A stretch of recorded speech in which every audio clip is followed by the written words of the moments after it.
दोस्तों,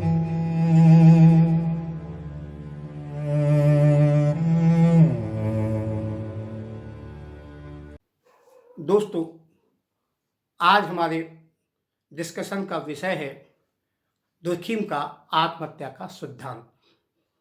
सन 1897 में दुर्खिम की एक पुस्तक आत्महत्या फ्रेंच भाषा में ली सुसाइड नाम से प्रकाशित हुई। इसमें दुर्खिम ने आत्महत्या से संबंधित तमाम आंकड़े एकत्रित किए और यह प्रमाणित करने का प्रयास किया कि आत्महत्या कोई वैयक्तिक घटना नहीं है, यह एक सामाजिक घटना है। और दुर्खिम यहाँ तक कहते हैं कि आत्महत्या एक प्रकार का सामाजिक प्रवाह है, सोशल करंट है, जो अधिक संवेदनशील लोगों को अपने साथ बहा ले जाता है। दुर्खिम का मानना है कि यदि आत्महत्या के उन तथ्यों को ज्ञात कर लिया जाए जिनका सामान्य मृत्यु में अभाव होता है, तो आत्महत्या के अर्थ को भली भांति समझा जा सकता है। आत्महत्या को परिभाषित करते हुए दुर्खिम कहते हैं कि आत्महत्या शब्द का प्रयोग मृत्यु की उन सभी घटनाओं के लिए किया जाता है जो खुद मृतक के किसी सकारात्मक या नकारात्मक कार्य का प्रत्यक्ष अथवा अप्रत्यक्ष परिणाम होती है, और वह व्यक्ति इस बात को जानता है कि उसके इस कार्य का परिणाम मृत्यु होगी। दुर्खिम ने आत्महत्या के जो मनोवैज्ञानिक, जैविकीय या भौगोलिक कारण थे, लोगों ने कहे, उन्हें अस्वीकार किया और यह निष्कर्ष दिया कि आत्महत्या एक व्यक्तिगत घटना नहीं अपितु एक सामाजिक घटना है।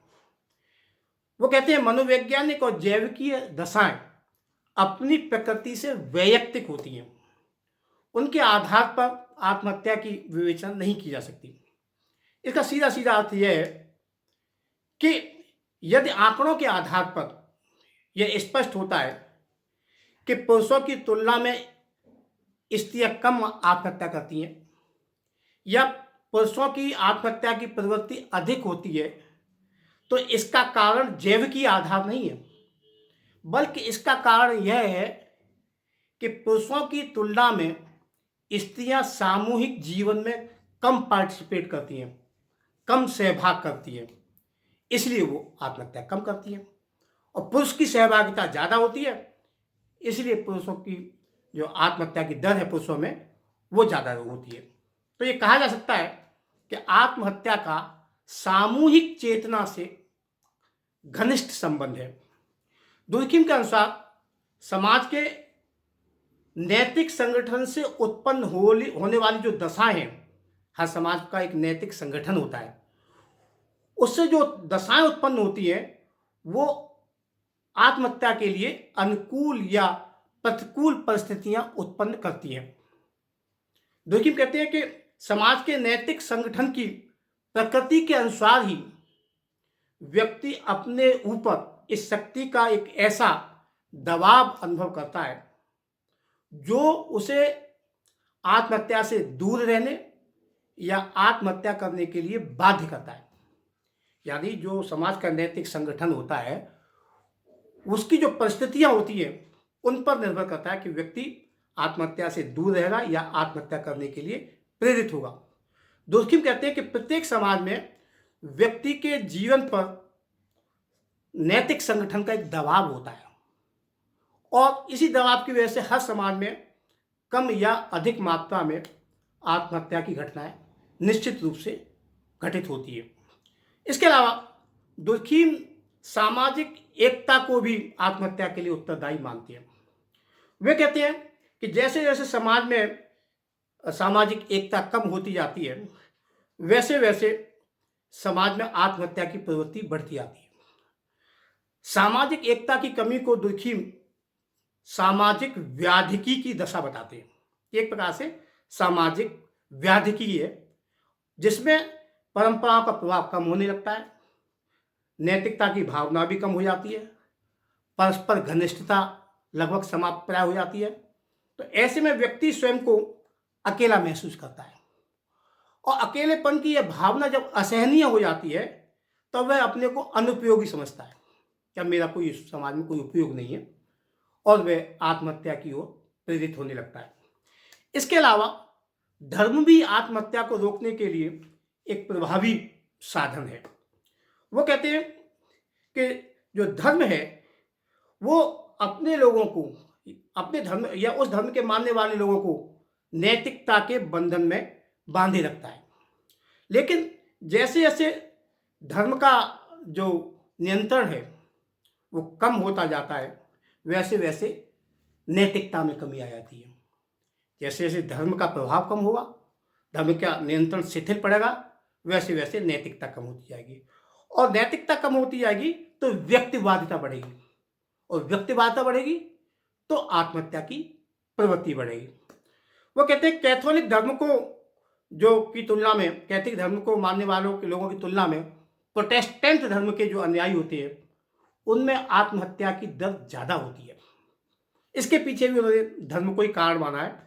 वो कहते हैं कैथोलिक धर्म परंपरागत विश्वासों द्वारा अपने अनुयायियों को बांधे रखता है, जबकि जो प्रोटेस्टेंट धर्म है वो व्यक्तिगत स्वतंत्रता को अधिकार देता है।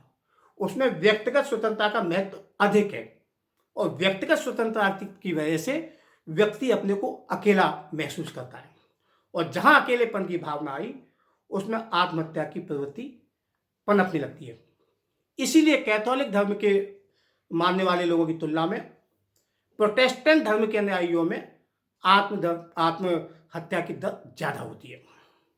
दुर्खीम ने तमाम देशों की यात्रा की और आत्महत्या से संबंधित तमाम आंकड़े इकट्ठे किए और कुछ निष्कर्ष निकाले। वो निष्कर्ष मैं आपको बता रहा हूँ। एक पहला निष्कर्ष तो यह है कि आत्महत्या की दर हर वर्ष लगभग समान होती है। दूसरी बात, सर्दियों की तुलना में गर्मियों में आत्महत्याएं ज़्यादा होती हैं। स्त्रियों की अपेक्षा पुरुष आत्महत्या ज़्यादा करते हैं।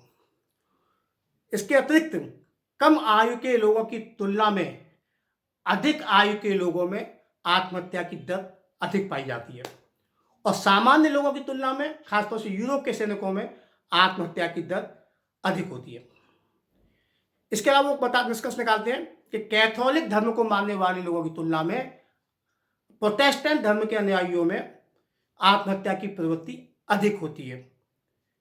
अगला उसका जो निष्कर्ष था दुर्खीम का, वो था कि विवाहितों की तुलना में अविवाहित, विधुर अथवा विधवाओं में आत्महत्या की प्रवृत्ति अधिक पाई जाती है।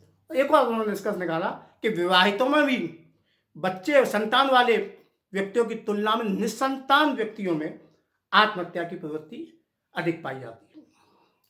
दुर्खीम ने आत्महत्या के 3 प्रकार का उल्लेख किया है। इनका हम वर्णन, डिस्कशन अगले वीडियो में करेंगे।